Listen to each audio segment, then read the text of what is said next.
Assalamualaikum warahmatullahi wabarakatuh. Berjumpa kembali dengan saya Ahmad Kodri di channel Dunia Ikan Gabus Lampung. Oke teman-teman, kali ini saya akan berbagi bagaimana cara mengobati ikan gabus terkena penyakit Aeromonas. Ini jenisnya Aeromonas hydropilia biasanya kalau menyerang ikan air tawar. Jadi ini sangat mengerikan sekali, atau penyakit yang menurut saya sangat mengerikan sekali ya. Ini berlaku juga untuk di Cana. Ini berawal dari ikan terluka dan terinfeksi dan hinggaplah bakteri itu bisa terjadi karena mungkin kurang baiknya kondisi air, cuaca yang kurang stabil ataupun cuaca yang ekstrim gitu. Nah ini kalau kita ngomong Cana, terkait dengan Cana lebih mudah mengatasinya karena kita rawat dalam satu tank ataupun single tank. Cuman kalau kita ngomong di kolam pembesaran ikan gabus itu sangat kerepotan kalau sampai ini terlambat, karena ini sangat menular untuk di ikan lainnya. Jadi memang sangat berbahaya sekali ya untuk ikan ini gitu. Karena memang ikan ini memang benar-benar hinggap atau memakan tubuh ikan. Nah ini cara pengobatannya sederhana ya. Ikan kita ambil dan sisik matinya kita lepas.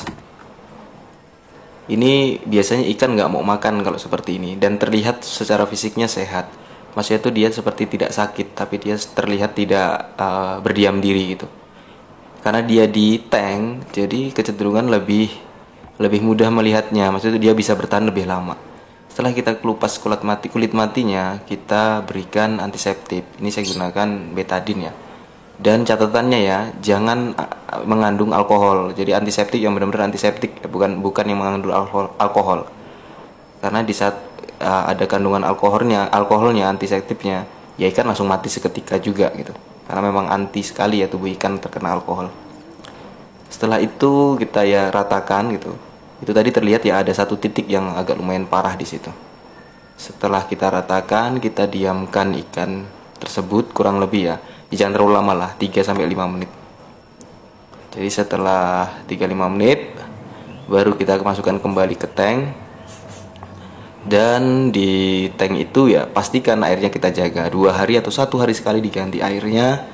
Kita kasih anti jamur, karena itu ada potensi juga nanti bisa dihinggapi jamur.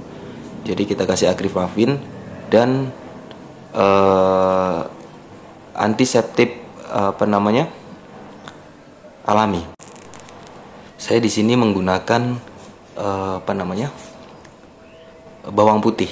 Jadi saya kasih bawang putih dan saya kasih anti jamurnya. Ini benar-benar ini tugas kita hanya benar-benar mengontrol kondisi airnya ya, sama ngelihat perkembangan ikan tersebut. Nanti kalau terlihat ikan mulai sedikit agresif, baru kita kasih pakan. Dan pakannya saya anjurkan untuk kita kasih cacing. Untuk pemberian pakannya tidak usah berlebihan, nggak usah banyak-banyak. Yang penting ikan terlihat sudah mulai bergerak ya, dia tidak berdiam diri. Kita kasih cacing 1 saja dan kita akan pantau. Kuncinya kita akan membuat ikan itu mau makan dulu. Dan tugas kita untuk menjaga kondisi airnya jangan sampai akan memperlambat penyembuhan atau memperluas bakteri itu tadi. Bakteri ini sangat berbahaya sekali teman-teman, karena memang benar-benar menurut saya memang yang membuat kematian yang sangat tinggi sekali gitu. Dia bisa sampai putus, bisa sampai berlubang tubuhnya gitu, karena terinfeksi dari bakteri tadi, karena memang bakteri itu menggerogoti tubuh ikan. Dan ini historinya kenapa kok pada terluka semua. Jadi saya mempunyai ikan Cana Maru lokaliti Kalimantan ini, seri red dan yellow. Itu saya ngekip dari ukuran 7-8 cm dan saya besarkan di outdoor kolam pembesaran. Nah, saya ambil 2 yang saya treatment yang kemarin saya upload itu tadi.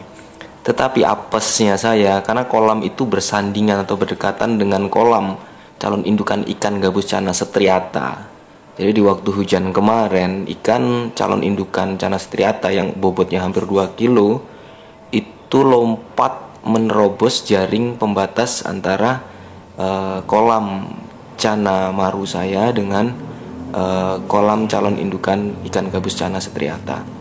Jadi ikan cana maru ini itu dihajar habis-habisan oleh cana striata. Dan apesnya saya tahu itu kurang lebih 1 hari setelah terjadi. Jadi agak sedikit terlambat karena memang di kolam pembesaran cana maru saya memang airnya banyak tumbuhan airnya, jadi tidak terlihat. Tapi kok saya melihat ada yang aneh gitu, gelagat dari cana maru saya gitu, sering ke atas dan kok terlihat dorsalnya rusak-rusak gitu. Dan akhirnya saya kuras, ternyata di dalamnya ada cana striata yang ukurannya hampir 2 kilo di situ. Cana maru saya ini sudah menelan korban dari kejadian itu, jadi sudah ada yang mati. Jadi setelah saya ketahuan, besoknya ada yang mati 2 ekor. Jadi ya sangat menyedihkan sekali ya buat teman-teman, yaitu di luar dari rencana saya, dan saya tidak menyangka kalau sampai cana striata saya, calon indukannya itu bisa menerobos jaring pembatas yang memang itu saya peruntukkan untuk di cana maru. Jadi perbedaan ukuran yang sangat signifikan, dihajar habis-habisan. Jadi hampir semuanya itu terluka, tapi memang ada yang terlukanya itu terinfeksi yang mengakibatkan saya harus inten. Yang lainnya alhamdulillah tidak apa-apa. Tetapi memang ada 1 ekor ini yang memang dia terinfeksi bakteri Aeromonas ini. Jadi sengaja saya bagikan ke teman-teman. Nanti saya akan update kembali perkembangannya, sembuh atau tidaknya. Sembuh atau tidaknya memang tergantung dari seberapa besar penyebaran bakteri ini. Kalau penyebarannya sudah sampai ke organ vital di dalam tubuh ikan, ya memang kemungkinan kecil untuk selamat. Karena memang tanda-tandanya itu harus benar-benar detail kita lihat